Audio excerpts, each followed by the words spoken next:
வணக்கம் மக்களே, நீங்கள் பாரு கேட்குறது மொக்க கமிட்டி. நாங்கள் ஹோஸ்ட் பாய்ஸ் சீசன் 4 நம்ம நெருங்கிட்டு இருக்கேன். அது பார்க்கறதுக்கு முன்னாடி பாய்ஸ் சீசன் 3 அப்படின்னு தப்பா நடந்துச்சுன்னு சொல்லி மொத்தமாக ரிக்கப் பண்ணிடலாமா? ஸோ எனக்கு தெரிஞ்ச முக்கியமான பாயிண்ட்ஸ் மட்டும் தான் எடுத்து கவர் பண்ணியிருக்கேன். இதை தாண்டி உங்களுக்கு ஃபுல் எக்ஸ்பீரியன்ஸ் வேணும்னா நீங்கள் இந்த 8 எபிசோட பார்த்தா தான் உண்டு. ஸோ டைம் கிடைச்சா மறக்காம இந்த சீசன் 3 போய் செக் பண்ணி பாருங்க. 18+ மட்டும். ஸோ பார்த்தவங்க உத்தாச்ச கேட்காம பண்ணுங்க. வீடியோ ஆரம்பிச்சிடலாம். இந்த சீசன் ஓப்பனிங்லேயே டான் ஆஃப் த செவனுங்கிற படத்தில் இருந்து ஆரம்பிக்கிறாங்க. அதில் நம்ம 7 vs ஸ்டார்ம் ஃப்ரண்ட்டாக நம்ம சார்லிஸ் தெரான் என்ட்ரி கொடுத்துருப்பாங்க. ஸோ அவங்க ஜஸ்ட் ஒரு படத்தில் தான் நடிக்கிற மாதிரி காமிக்கப்பட்டிருக்கோம். அவங்க ஒரு நாசிங்கிற ஒரு விஷயம் இப்போதைக்கு உலகத்தில் இருக்க எல்லாருக்குமே தெரிஞ்சிருக்கும். அண்ட் ஹோம்லேண்டர் இத்தனை நாட்களாக ஒரு நாச்சி கூட தான் லவ்ல இருந்தாளா அப்படிங்கிற மாதிரி எல்லாருமே பற்றினா பேச ஆரம்பிச்சிருப்பாங்க. அந்த படம் ரிலீஸ் அப்போ கூட எல்லாருமே ஹோம்லேண்டர் கிட்ட நீங்கள் இந்த நாச்சி கூட லவ்ல இருந்ததை பற்றி என்ன நினைக்கிறீங்க அப்படின்னு சொல்லி கேட்டு குடைச்சலாக இருக்கேன். ஹோம்லேண்டர் முடிஞ்ச அளவுக்கு தன்னை தானே கண்ட்ரோல் பண்ணிட்டு இருப்பாரு. பட் இருந்தாலும் அந்த சமயத்தில் இந்த ஸ்டார்ம் ஃப்ரண்ட் செத்து இருக்க மாட்டாங்க. ஸ்டார்ம் ஃப்ரண்ட் ஸ்டில் உயிரோட தான் இருப்பாங்க. நம்ம Homelander still storm front love பண்ணுறப்ப தான் காமிக்கப்பட்டிருக்கோம். மற்றவங்களுக்காக நான் என் வாழ்க்கையை மறைச்சிட்டு இருக்கேனே அப்படிங்கிற ஒரு வழி வந்து பார்த்தீங்கன்னா அந்த ஹோம்லேண்டர் கிட்ட எப்போதுமே இருக்க தான் செய்யும். அவர் ஏங்குறது லவ் அண்ட் அஃபெக்ஷனுக்காக தான். இந்த பக்கம் எல்லாருடைய லைஃப்பும் நார்மலாக திருப்புற மாதிரி தான் இருக்குது. நம்ம ஹியூவி அண்ட் விக்டோரியா நியூமன் ஒன்றா சேர்ந்து இப்போதைக்கு இந்த கெட்ட சூப்பர் ஹீரோஸை பிடிக்கிற மாதிரி ஒரு தனி டீமை பற்றி உருவாக்கியிருப்பாங்க. இந்த டீமில் தான் பாய்ஸ் இப்போதைக்கு ஒர்க் பண்ணிட்டு இருப்பாங்க. பட் ஹியூவிக்கு அதை பற்றினா விக்டோரியா நியூமனோட உண்மையான பவர்ஸ் தெரியாது. அவளை பொறுத்த வரைக்கும் இவனுக்கு எந்த ஒரு பவருமே இல்லைங்கிற மாதிரி தான் நினச்சிட்டு இருப்பாங்க. பட் ஒரு நாள் இந்த பக்கம் நம்ம விக்டோரியா நியூமனை தேடி டோனிங்கிற ஒருத்தன் வர அவனை ஃபாலோ பண்ணி போய் பார்த்தா அந்த பக்கம் விக்டோரியா நியூமன் டோனியோட மண்டியை பொழுது சாவடிப்பாங்க.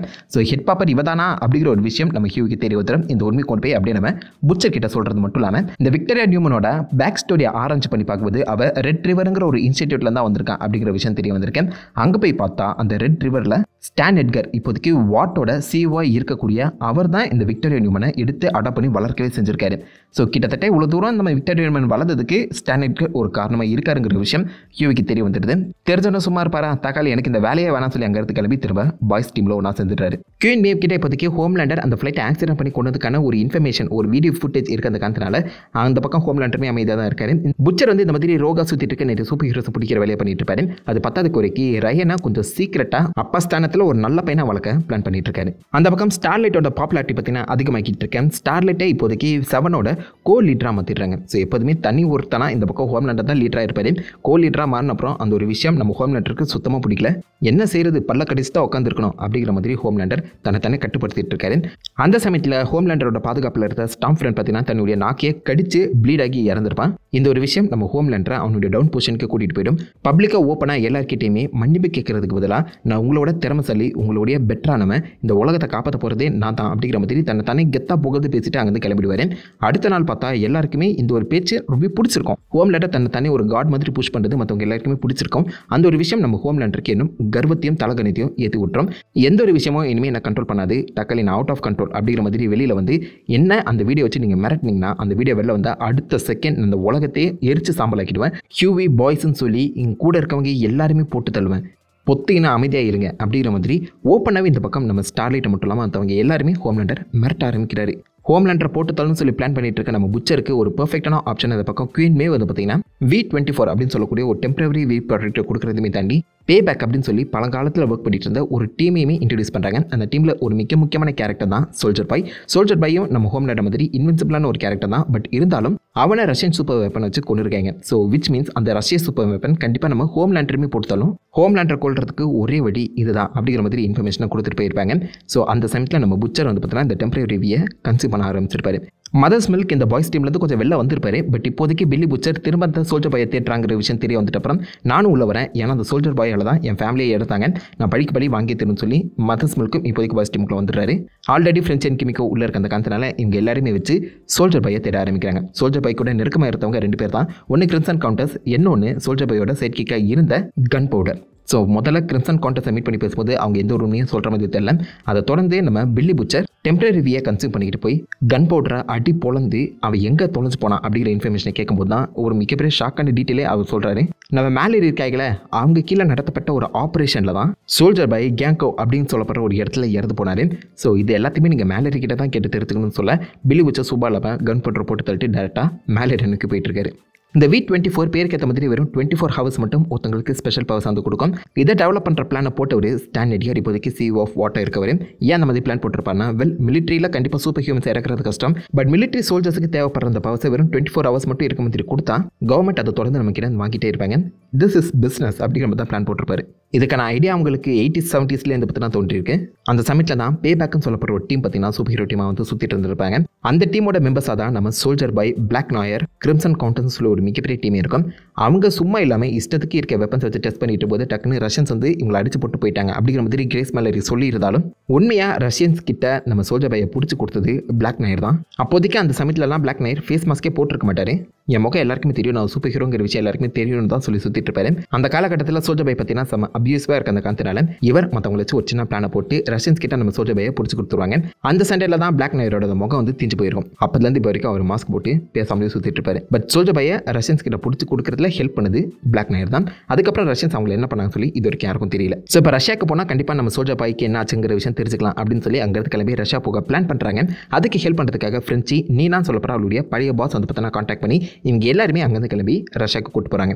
இந்த சமயத்தில் இந்த 7 டீமுக்குள்ள வந்து பார்த்தீங்கன்னா இப்போதைக்கு 7 சூப்பர் ஹீரோஸ் கிடையாது, 5 பேர் கிட்ட தான் இருக்காங்க. ஸோ இன்னும் 2 சூப்பர் ஹீரோஸ் தேவைன்னு சொல்லி அதை ஒரு ரியாலிட்டி ஷோ மாதிரி கண்டக்ட் பண்ணிட்டு இருப்பாங்க. அதில் நம்ம ஸ்டார்லைட் வந்து பார்த்தீங்கன்னா அவனுடைய எக்ஸ் லவர் சூப்பர் சானிக் வந்து சூஸ் பண்ணியிருப்பான். அதே சமயத்தில் ஹோம்லேண்டர் தனக்கு ஒரு எடுபடி வேணும் அப்படின்னு சொல்லி டீப்பை திரும்பவும் இந்த டீமுக்குள்ள கூட்டு வந்திருப்பாரு. டீப் உன்னுடைய நன்றி கடனை எனக்கு காட்டு அப்படின்னு சொல்லி இந்த பக்கம் நம்ம டீப்பை ஆக்டோபஸை சாப்பிட்டு வச்சிருப்பாரு. அதுவும் உயிரோட. நம்ம டீப்பால் அந்த சீ ஃபிஷஸ் கூட பார்த்தீங்கன்னா பேச முடியும். இந்த ஆக்டோபஸ் கூட பல நைட்ஸ் இந்த பக்கம் நம்ம டீப் ஸ்பெண்ட் பண்ணியிருக்க அந்த காரணத்தினால அதை அவர் சாப்பிட்றது நம்மளுக்கே கொஞ்சம் அருவருப்பாக தாங்க இருக்கும். பட் எப்படியோ டீப் வந்து பார்த்தீங்கன்னா நான் ஹோம்லேண்டருக்கு தான் இப்போதைக்கு சப்போர்ட் பண்ணுங்கிறத ஓப்பனாகவே காமிச்சிருக்காரு. ஏ ட்ரெயினுமே டீமில் தான் இருப்பார். பட் ஏ ட்ரெயின் நல்லா இப்போதைக்கு அதிவேகத்தில் ஓட முடியாது. ஓடினா அவருடைய ஹார்ட் வந்து பார்த்தீங்கன்னா பர்ஸ்ட் ஆகிடும். அதை பார்த்து நம்ம ஹோம்லேண்டர் கிண்டல் பண்ண இதை வச்சு எப்படியாச்சும் ஏட்டைனா தங்களுடைய டீமில் உள்ள கூட்டு வந்துடலாம் அப்படின்னு சொல்லி ஸ்டார்லைட்டும் அவனுடைய எக்ஸ் பாய் ஃப்ரெண்ட் சூப்பர் சானிக்கும் பிளான் பண்ணுறாங்க. சூப்பர் சானிக் ஏட்டைன் கிட்ட போய் ஹோம்லேண்டர் போட்டு தலை எனக்கு ஹெல்ப் பண்ணுவியா அப்படின்னு சொல்லி கேட்க இந்த டைலாக் அப்படியே நம்ம ஏட்டைன் ஹோம்லேண்டர் கிட்ட போய் ஒப்பிச்சிடுறாரு. ஹோம்லேண்டர் வந்து பார்த்தீங்கன்னா அன்றைக்கி நைட்டு இந்த பக்கம் சூப்பர் சானிக்கை போட்டு தள்ளிட்டு ஸ்டார்லைட்டை பார்த்து இனிமேல் இந்த மாதிரி என்ன போட்டு தள்ள பிளான் பண்ணிங்க தக்காளி, அடுத்த சாவு ஹியூவி தான், பேசிகிட்டு இருக்கலாம் மாட்டேன், ஒரே வீச்சு தான் அப்படிங்கிற மாதிரி மிரட்டிட்டு போகிறாரு. ஹோம்லேண்டர் எல்லாம் மீறி போயிட்டு இருக்காரு. இந்த விஷயம் தெரிஞ்சுக்கிட்ட புட்சர் வந்து பார்த்தீங்கன்னா இனிமேல் நம்ம வந்து ரயன் கூட க்ளோஸில் இருக்கக்கூடாது, ஏன்னா அந்த சூப்பர் ஹீரோஸ் அழிக்கிறேன்னு சொல்லி கிளம்பி நானே இந்த V24 காம்பவுண்ட் வந்து எடுத்து சூப்பர் ஹீரோவாக மாறி இருக்கேன்.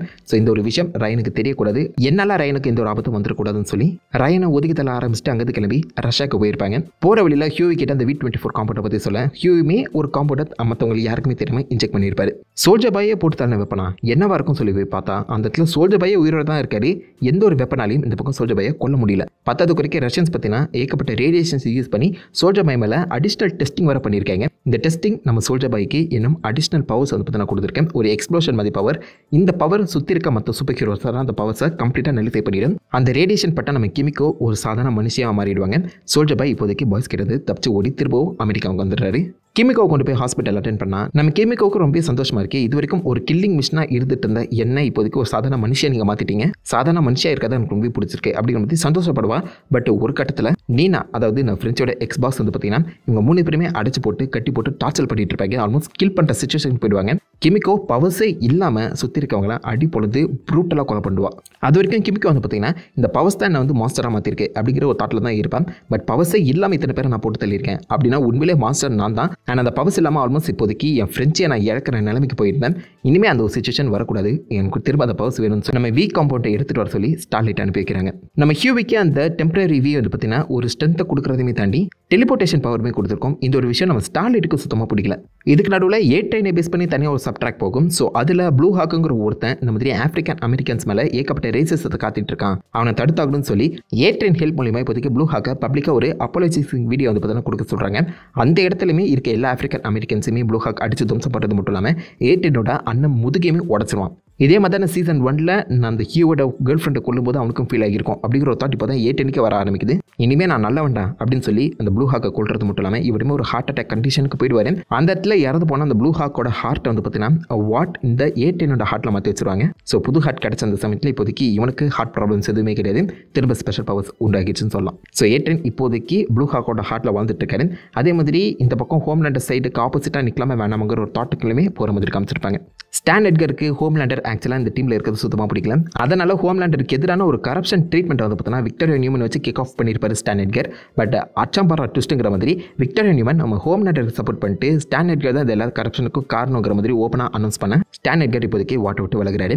வாட்டோட முழு கண்ட்ரோலுமே ஹோம்லேண்டர் கையில் வந்துருச்சு. எதுக்கு ஹெல்ப் பண்ணாங்கன்னா விக்டோரியா நியூமனுக்கு தெரியும் கண்டிப்பாக ஃபியூச்சரில் இந்த சூப்பர் ஹீரோ வாருங்கிறது கிளம்பிச்சுன்னா அதில் சூப்பர் ஹீரோஸாக இருக்கவங்க மட்டும் தான் சர்வைவ் ஆவாங்க. ஸோ அந்த வகையில் தன்னுடைய பொண்ணையும் சூப்பர் ஹீரோவாக மாற்றணுங்கிற ஒரு தாட்டில் ஹோம்லேண்டருக்கு சப்போர்ட் பண்ணி ஹோம்லேண்டர் கிட்ட இருந்து ஒரு காம்பவுண்ட் வியை எடுத்து தன்னுடைய பொண்ணுக்கு இன்ஜெக்ட் பண்ணியிருப்பாங்க. ஸோ விக்டோரியா நியூமன் பார்க்க கெட்டவங்களா தெரிஞ்சாலும் அவங்க எடுக்கிற முடிவு சுயநலமாக தான் எனக்கு ஃபீல் ஆகுது. என்ன பிளான் இருக்காங்க தெரியலங்க. ஆல்சோ ஸ்டார்லைட்டை பார்த்து ஹெட் பாப்பர் நான் தான் அப்படிங்கிற ஒரு உண்மையுமே கன்வின்ஸ் பண்ணுற மாதிரி தான் தெரியுது. ஸ்டார்லைட்டுக்கு இங்கே என்ன நடக்குதுன்னே சுத்தமாக புரியலங்க. சோல்ஜர் பாய் இப்போதைக்கு அமெரிக்காவுக்கு வந்துடுறாரு. எல்லாமே கம்ப்ளீட்டாக மாறி இருக்கு. மாற்றத்தை அவரால் சுத்தமாக புரிஞ்சிக்க முடியாமல் ஒரு மிகப்பெரிய பர்ஸ்ட் வந்து நடத்துறாரு. அந்த பர்ஸ்ட் வந்து பார்த்தீங்கன்னா பாய்ஸ் அண்ட் 7 ஹோம்லேண்டர் கணக்கு எல்லாத்துக்குமே போதும். ஹோம்லேண்டருக்கு இப்போதைக்கு சோல்ஜர் பாய் ரிட்டர்ன் ஆயிட்டான் அப்படிங்கிற ஒரு விஷயம் தெரிய வந்திருக்கு. அண்ட் பாய்ஸ் இப்போதைக்கு அந்த சோல்ஜர் பாயை ட்ராக் பண்ணிட்டு இருக்காங்க. ஸோ அந்த வகையில் சோல்ஜர் பாய் தன்னுடைய அந்த பேபேக் டீம் எல்லாருமே பார்த்தீங்கன்னா என்ன மாட்டி விட்ட காரணத்துக்காக தேடி திருப்பி கொள்ள ஆரம்பிச்சிருக்காரு. ஸோ அந்த வகையில் ஃபர்ஸ்ட் போட்டத்தில் போனது தான் கிரிம்சன் கவுண்டர்ஸ். அந்த இடத்துல பில்லி புச்சர் நம்ம சோல்ஜர் பாயை பார்த்து நீ கஷ்டப்பட்டு மற்றவங்களை தேனுங்கிற அவசியம் இல்லை, நான் தேடி தரேன், அதுக்கு கைமாறா உன்னுடைய அந்த கில் பண்ணுற பேர் லிஸ்ட்டில் ஹோம்லேண்டர் பேருமே ஆட் பண்ணிக்கோ, எனக்காக அந்த ஹோம்லேண்டர் போட்டுத்தல் அப்படிங்கிற மாதிரி ஹெல்ப் கேட்க சோல்ஜர் பாயுமே அக்செப்ட் பண்ணிக்கிறாங்க. இப்போதைக்கு சோல்ஜர் பாயோட அந்த பேபேக் டீமை இவங்க 2 பேருமே ஒன்றா சேர்ந்தா தேடிட்டு இருக்காங்க. இப்போதைக்கு சோல்ஜர் பாய் கூட ஒன்றா சேர்ந்து இந்த பாய்ஸோட தேடுதல் வேட்டை ஆரம்பிக்குது. இது சோல்ஜர் பாய் ரிட்டர்ன் வந்துட்டான் அப்படிங்கிற விஷயம் தெரிஞ்ச அப்புறம் பிளாக் நயர் தங்கிட்ட இருக்க அந்த ட்ராக்கர் எல்லாத்தையுமே காட்டி கொடுத்துட்டு ஆள உருகிற சாபி சொல்லி அங்கே கிளம்பி ஓடிடுவாப்பில். ஹோம்லேண்டர் இப்போதைக்கு சோல்ஜர் பாயை தேடி வந்துட்டு இருக்காங்க. அந்த சமயத்தில் தான் டிஎன்டி ட்வின்ஸ் ஹீரோகாசம் நடக்கிற அந்த இடத்துல இருக்காங்கிற விஷயம் தெரிய வருது. ஹீரோகாசம்னா வருஷத்துக்கு ஒரு முறை இந்த மாதிரி எல்லா ஹீரோஸும் ஒன்றா சேர்ந்து கும்மி அடிப்பாங்க. என்ன சொல்ல வரணும்னு புரியும்னு நினைக்கிறேன். அங்கே இருக்க டிஎன்டி ட்வின்ஸ் இது எல்லாத்துக்குமே காரணம் பிளாக் நைட் தான் அப்படிங்கிற இன்ஃபர்மேஷன் சொல்லிட்டு அப்புறம் என்னுடைய க்ளோஸ் ஃப்ரெண்டாக இதுக்கெல்லாம் காரணம் அப்படின்னு சொல்லி செம்ம காண்டாக்கி இந்த பக்கம் சோல்ஜர் பாய் சுற்றி இருக்க எல்லா சூப்பர் ஹீரோஸுமே போட்டு தள்ளி ஒரு மிகப்பெரிய பிளாஸ்டே வெளிவிடுறாரு. அந்த இடத்துல கரெக்டாக நம்ம ஹோம்லேண்டர் வந்து இறங்க கடைசியாக தான் உன்னை போட்டு தரலான்னு பிளான் பண்ணேன், பட் இப்போ நீ வந்து மாட்டிக்கிட்டே பா ராஜா அப்படின்னு சொல்லி நம்ம பில்லி புச்சர், ஹியூவி அண்ட் சோல்ஜர் பாய் 3 பேருமே ஒன்றா சேர்ந்து நம்ம ஹோம்லேண்டர் போட்டு பொழந்து கட்ட ஆரம்பிக்கிறாங்க. ஹோம்லேண்டரால் தாக்கு பிடிக்க முடியல, டப்புன்னு பறந்தாங்க வந்து கிளம்பி ஓடிடுறாப்புல. அது வரைக்கும் மற்றவங்களை எதிர்த்து அடிச்சுட்டு இருந்தா நம்ம ஹோம்லேண்டர் இப்போதைக்கு அடிவாங்கிட்டு ஓடிட்டு வந்தது இதான் ஃபர்ஸ்ட் டைம். என்னடா நடக்குதுங்க அப்படின்னு சொல்லி யோசிச்சுட்டு போது இந்த பாய் சோல்ஜர் பாய் கூட சேர்ந்து ஒன்றா சேர்ந்த விஷயங்கள் எதுவுமே நம்ம ஸ்டார்லைட்டுக்கு சுத்தமாக பிடிக்கல. அண்ட் ஹீரோ காசம் சொல்லி இவங்க எல்லாருமே ஃபன் பண்ணிட்டு இருக்காங்க. இது எதுவுமே சரியில்லைன்னு சொல்லி நான் அந்த 7 டீம்லேருந்து வெளில வந்துடுறேன். அண்ட் ஹோம்லேண்டர் கெட்டவன் தான் அப்படிங்கிற விஷயத்த ஓப்பனாக பப்ளிக்காக இப்போதைக்கு சோஷியல் மீடியாவில் உறக்க சொல்லிடுறாங்க. ஹியூவியை இப்போதைக்கு ஹோம்லேண்டர் போட்டு தள்ள மாட்டானா அப்படின்னு நீங்கள் கேட்கறதுன்னு புரியுது. ஹோம்லேண்டர் ஆக்சுவலாக அந்த வீடியோ நீ டேக் டவுன் பண்ணலனா ஹியூவியுமே போட்டு தள்ளுவேன் அப்படின்னு சொல்கிற அந்த விஷயத்தையுமே இந்த பக்கம் ஸ்டார்லைட் பார்த்தீங்கன்னா பப்ளிக்காக லைவ் எல்லாருக்கிட்டையுமே காமிக்கும் போது ஹியூவியை போட்டு தள்ள முடியாத ஒரு சிச்சுவேஷன் இப்போதைக்கு ஹோம்லேண்டர் இருக்காரு. ஹோம்லேண்டர் அடுத்த நாள் பப்ளிக்காக அந்த மாதிரி ஸ்டார்லைட்டுக்கு மரம் கழட்டு போச்சு, அவ உங்களை ஏமாத்த ட்ரை பண்ணுறான், நான் தான் உண்மையான சேவியர்னு சொல்லி பார்த்தீங்கன்னா கன்வின்ஸ் பண்ண பார்க்குறாரு. இதனாலேயே பப்ளிக்கில் இப்போதைக்கு டீம் ஹோம்லேண்டர் அண்ட் டீம் ஸ்டார்லைட்னு சொல்லி ஒரு டீமே ஃபார்ம் ஆகியிருக்கு. இப்போதைக்கு இந்த பாய்ஸ் டீம் ப்ளஸ் நம்ம சோல்ஜர் பாய் ஒன்றா சேர்ந்து மெஸ்மர் இருக்கிற இன்னொரு பேபேக் மெமரி தேடி போகிறாங்க. அந்த இடத்துல மெஸ்மர் வந்து பார்த்தீங்கன்னா புச்சரை கோமால போட்டு அவனுடைய தம்பி மெமரிஸ் அந்த லென்னி பற்றின மெமரிஸ் அந்த பார்த்தீங்கன்னா தூண்டி விட்றாப்புடன் இந்த கேப்பை யூஸ் பண்ணி சோல்ஜர் பாய் எப்படியே மெஸ்மரை பிடிச்சிடுறாங்க. பட் மெஸ்மர் சாவறதுக்கு முன்னாடி நம்ம சோல்ஜர் பாய் கிட்ட ஒரு யாருக்கும் தெரியாத ஒரு உண்மையை சொல்லிட்டு தான் சாவறாப்புல. அதாவது நம்ம ஹோம்லேண்டரோட அப்பா தான் சோல்ஜர் பாய். அந்த உண்மையை இப்போதைக்கு நம்ம சோல்ஜர் பாயை கால் பண்ணி ஹோம்லேண்டர் கிட்ட சொல்லும்போது எனக்கு அப்பாவா என்னடா சொல்கிறீங்க அப்படிங்கிற ஷாக் நம்ம ஹோம்லேண்டர் மண்டியை போட்டு குறைய ஆரம்பிக்குது. இந்த எல்லா உண்மையும் பிளாக் நயருக்கும் தெரியும் அப்படின்னு சொல்லிட்டு அப்புறம் பிளாக் நயரை அடுத்த நாள் பார்த்து நம்ம ஹோம்லேண்டர் சோல்ஜர் பாயை பற்றி உனக்கு எல்லா விஷயங்களுமே தெரிஞ்சுக்கிட்டு என்கிட்ட மறைச்சிருக்க பார்த்தியா தக்காளி சாவிடான்னு சொல்லி இந்த பிளாக் நயரை போட்டு பொழந்து கட்டிடுவார். ஆக்சுவலாக பிளாக் நயர் வந்து நம்ம ஹோம்லேண்டர் சப்போர்ட்டர் தான், பட் இருந்தாலும் எனக்கு உண்மையாக யாருமே இருக்க மாட்டீங்களே, என்னையே ஏமாத்துறீங்களா அப்படிங்கிற ஒரு விருப்பில் இந்த பக்கம் நம்ம பிளாக் நயரை ஆக்சுவலாக ஹோம்லேண்டர் போட்டு தள்ளுவார். பட் இப்போ சீசன் 4 வந்து பார்த்தீங்கன்னா பிளாக் நயர் ரிட்டர்ன் ஆகிற மாதிரி காமிச்சிருக்காங்க.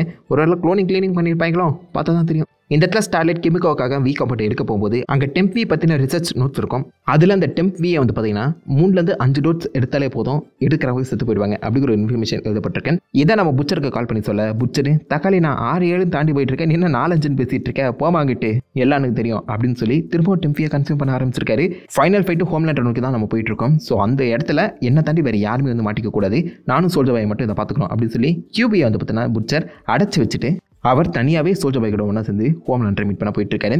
இந்த கேப்ல நம்ம ஹோம்லேண்டர் பார்த்தீங்கன்னா விக்டோரியா நியூமன் ஹெல்ப் மூலியமா இவருடைய பையன் எங்கே இருக்காங்கிற விஷயம் தெரிஞ்சுக்கிட்டு அவனை மீட் பண்ண போக அந்த பையனும் ஆல்ரெடி புச்சர் மேலே சம்மகானில் இருப்பான். டக்குன்னு இவன் தான் என் அப்பா அப்படின்னு சொல்லி ஹோம்லேண்டரை கட்டி பிடிச்சாட 2 பேருமே இப்போதைக்கு அப்பா பையன் பாசத்தில் அங்கேருந்து கிளம்பி வாட்டுக்கு வந்துடுறாங்க. ரயன் இப்போதைக்கு ஹோம்லேண்டர் கூட தான் இருக்காங்கிற விஷயம் புச்சருக்கு தெரிஞ்சிருக்காது. ஸோ ஹோம்லேண்டரை போட்டு தளத்துக்காக 2 பேரும் போயிட்டு இருக்க அந்த சமயத்தில் ஆப்போசிட்டில் அந்த பாய்ஸ் டீமில் வந்து பார்த்தீங்கன்னா மதர்ஸ் மில்க் கிட்ட ஒரு வித்தியாசமான நியூரோடாக்சின் இருக்கு. இதை வச்சு நம்ம சோல்ஜர் பாயை கண்ட்ரோல் பண்ணலாம் அப்படிங்கிற மாதிரி ஒரு விஷயத்தை காட்டும்போது அது நம்ம குவீன் மேக்கு பிடிக்கல. ஏன்னா சோல்ஜர் பாய் இருந்தால் தான் ஹோம்லேண்டரை போட்டு தள்ள முடியும், நீங்கள் சோல்ஜர் பாயை ஃபர்ஸ்ட் டேக் டவுன் பண்ணக்கூடாதுன்னு சொல்லி உடனே அந்த மருந்து வந்து பார்த்தீங்கன்னா தூக்கி போட்டுருவாங்க. பட் இருந்தாலும் அந்த எல்லாத்தையுமே நம்ம ஃப்ரெண்ட்ஸில் ரீக்ரியேட் பண்ண முடியும்னு சொல்லி இந்த பாய்ஸ் டீம் அங்கிருந்து கிளம்பி இப்போதைக்கு வாட் ஹெட் குவார்ட்டர்ஸ்க்குள்ள போறாங்க. புச்சர் அண்ட் சோல்ஜர் பாய் 2 பேருமே எப்படியோ ஹோம்லேண்டர் மீட் பண்ணிடுறாங்க. ஹோம்லேண்டர் சண்டை போகிறதுக்கு முன்னாடி நாம ஏன் சமாதானமாக போகக்கூடாது, உங்களுக்கு பதிலாக நான் பிளாக் நயரை போட்டு தள்ளிட்டேன், நீங்கள் எனக்கு அப்பா மட்டும் இல்லை இப்போ தாத்தாவாக மாறிட்டீங்க அப்படின்னு சொல்லி நம்ம ரயனை இன்ட்ரடியூஸ் பண்ணும்போது சோல்ஜர் பாய் ஆரம்பத்தில் கொஞ்சம் சந்தோஷப்படுற மாதிரி தான் தெரியுது. அதுக்கப்புறம் தக்காளி நீ என்னடா இவ்வளோ கேவலமானவனா வளர்ந்துருக்கேன், நான் இருந்ததானா 2 போர்டு போட்டு உன்னை ஒரு ஆம்பளையாக வளர்த்துருப்பேன், ஆனால் நீ அன்புக்கு ஆசைப்படக்கூடிய ஒரு மேன் சைல்டாக வளர்ந்துருக்க, சரியில்லப்பா நான் உன்னை போட்டு தள்ளிடுறேன் அப்படின்னு சொல்லி ஒரு மிகப்பெரிய ஃபைட் கிக் ஆஃப் ஆக அந்த இடத்துல சோல்ஜர் பாய் இந்த பக்கம் ரயன் அட்டாக் பண்ணுறாரு. அதனால் சோல்ஜர் பாயோட ஃபோக்கஸ் ரயன் பக்கம் திரும்புறது நம்ம புட்சருக்கு பிடிக்கல. சின்ன பையனை அடிக்கக்கூடாது அப்படின்னு சொல்லி புட்சர் ஹோம்லேண்டர் ஒன்றா சேர்ந்து சோல்ஜர் பாய் அட்டாக் பண்ண ஆரம்பிக்கிறாங்க. வடக்க ரீல்ஸை விட வித்தியாசமான ஒரு ட்விஸ்ட்லாம் வச்சிருக்கீங்கடா டே. சண்டை சூடு பிடிக்குது. பாய்ஸ் டீமும் உள்ளே வந்துடுறாங்க. எப்படியோ சோல்ஜர் பாயை பற்றினா கட்டுப்படுத்த ட்ரை பண்ணுறாங்க. கிமிக்கோவுக்கும் பவர்ஸ் கிடச்சிது. ஃப்ரெஞ்சு உருவாக்கின அந்த நியூரா டாக்ஸினை வச்சு நம்ம சோல்ஜர் பாயை கட்டுப்படுத்த சோல்ஜர் பாய் பார்த்தீங்கன்னா எல்லாம் மீறி வெடிக்கிற ஸ்டேஜுக்கு போயிடுறாரு. குயின் மேவ் இவன் வெடிச்சானா சுற்றி இருக்கவங்க செத்து போயிடுவாங்க, அதுக்கு பேசாமல் நான் என்ன சாக்ரிஃபைஸ் பண்ணிக்கிறேன் அப்படின்னு சொல்லி அந்த பக்கம் சோல்ஜர் பாயை தள்ளி விட்டு இவங்களே சாக்ரிஃபைஸ் பண்ணி ஆல்மோஸ்ட் ஒரு மிகப்பெரிய பிளாஸ்ட்டில் குயின் மேவ் அண்ட் சோல்ஜர் பாய் 2 பேருமே சாகிற மாதிரி ஒரு ஸ்டேஜிங் நடக்குது. அதே ஆப்போசிட்டில் நம்ம ஹோம்லேண்டர் ஸ்டில் ஃப்ரெஷ்ஷாக தான் இருக்காப்புல. அவர் நினச்சிருந்தா அவர் எதிரில் இருக்கக்கூடிய அந்த பாய்ஸ் டீமை ஒரே லேசர் விஷயம் வச்சு மொத்தமாக காலி பண்ணியிருக்க முடியும். பட் தான் பையன் முன்னாடி யாருமே போட்டு தள்ளக்கூடாதுங்கிற ஒரு சபதம் எடுத்துகிட்டு பாரு. அதனால் அவன் பையனை கூப்பிட்டு அமைதியாக அங்கே கிளம்ப பாய்ஸ் டீமும் இப்போதைக்கு சேஃபாக ரிட்டர்ன் ஆகிடுறாங்க. இப்போதைக்கு ஸ்டார்லைட் வந்து பார்த்தீங்கன்னா ஓப்பனாகவே அந்த 7 டீம்லேருந்து வெளில வந்துடுறான். அந்த பிளாஸ்ட்டில் குயின் மேவ் சாவலை. குயின் மேவோட அந்த ஃபுல் பவருமே ட்ரெயின் ஆக்கப்பட்டு ஒரு சாதாரண மனுஷியாக மாற்றப்பட்டிருக்கான். ஒரு புது வாழ்க்கை ஆரம்பிக்க போகிறோம் அப்படின்னு சொல்லி குயின் மேவ் அவருடைய கேர்ள் ஃப்ரெண்டோட அங்கே கிளம்ப இந்த பக்கம் நம்ம விக்டோரியா நியூமன் வந்து பார்த்தீங்கன்னா வைஸ் பிரசிடென்ட்டுக்கு நிற்கிற மாதிரி காமிக்கப்பட்டிருக்கேன். ஏன்னா ஆல்ரெடி இருந்த வைஸ் பிரசிடென்ட்டை நம்ம ஹோம்லேண்டர் டீப்போட ஹெல்ப் மூலிமா போட்டு தள்ளியிருப்பாரு. காரணம் விக்டோரியா நியூமன் தான் ரயன் இருக்க இடத்த காட்டி கொடுத்துருப்பாங்க. அதுக்கு ஒரு கை மாதிரி தான் புட்சர் வந்து பார்த்தீங்கன்னா ஹாஸ்பிட்டலில் அட்மிட் ஆகியிருப்பாரு. ஸோ ஆல்மோஸ்ட் லைக் அவர் சாகிற ஸ்டேஜில் இருக்காரு. ஸ்டார்லைட் தன்னுடைய அந்த பவர் அண்ட் சோஷியல் மீடியா பவரை யூஸ் பண்ணி ஹோம்லேண்டருக்கு எதிரான ஒரு டீமை பில்ட் பண்ணிட்டு இருக்காங்க. ஹோம்லேண்டர் அவருடைய பையனை இன்ட்ரடியூஸ் பண்ண வர அந்த இடத்துல ஸ்டார்லைட் சப்போர்ட்டர் வந்து பார்த்தீங்கன்னா தெரியாதனமா அவன் கையில் இருக்க பாட்டில் யூஸ் பண்ணி ரயன் அடிச்சிருவான். அந்த கோபத்தில் இந்த பக்கம் ஹோம்லேண்டர் ஸ்டார்லைட் சப்போர்ட்டரை மற்றவங்க முன்னாடியே போட்டுதல. மற்ற ஹோம்லேண்டர் சப்போர்ட்டர்ஸ் ஃபஸ்ட்டு அதை கொஞ்சம் ஷாக்காக தான் பார்ப்பாங்க. அதுக்கப்புறம் என் தலைவன்டா ஹோம்லேண்டரா அப்படின்னு சொல்லி விசில் அடிக்க ஹோம்லேண்டர் என்ன பண்ணாலும் இவனுக்கு சப்போர்ட் பண்ணுறாங்க ஆல் ரைட் அப்படின்னு சொல்லி அந்த சந்தோஷத்திலே திளைக்க ஆரம்பிக்கிறாரு. இதோட சீசன் 3 முடியுது. சும்மா இருக்கவன் காலில் சலகையை கட்டி விட்டு ஆட சொல்லியிருக்காங்க. இவன் என்ன ஆட்டம் ஆட போகிறாங்கிறத சீசன் 4 பார்த்து தெரிஞ்சுப்போம். என்னால் முடிஞ்ச அளவுக்கு சில முக்கியமான பாயிண்ட்ஸை மட்டும் தான் எடுத்து இங்கே நான் ஷேர் பண்ணியிருக்கேன். இதை தாண்டி நீங்கள் சீரிஸ் பார்த்தா மட்டும் தான் ஃபுல் எக்ஸ்பீரியன்ஸ் கிடைக்கும். மறக்காமல் இந்த பாய்ஸ் சீசன் 3 ரீசெக் பண்ணிவிட்டு அதுக்கப்புறம் சீசன் 4 வாங்க. நல்லாயிருக்கும் நம்புறேன். அண்ட் பாய்ஸ் பிடிச்சவங்க உங்களுடைய ஃபேவரட் சூப்பர் ஹீரோ அதில் யாருன்னு சொல்லி மறக்காம கீழே காமெண்ட் லைக் பண்ணி தட்டி விடுங்க. நான் உங்களை நல்ல ஒரு ஆசமான வீடியோ மீட் பண்ணிட்டு இருந்திருக்கேன். Have fun guys. வட்டா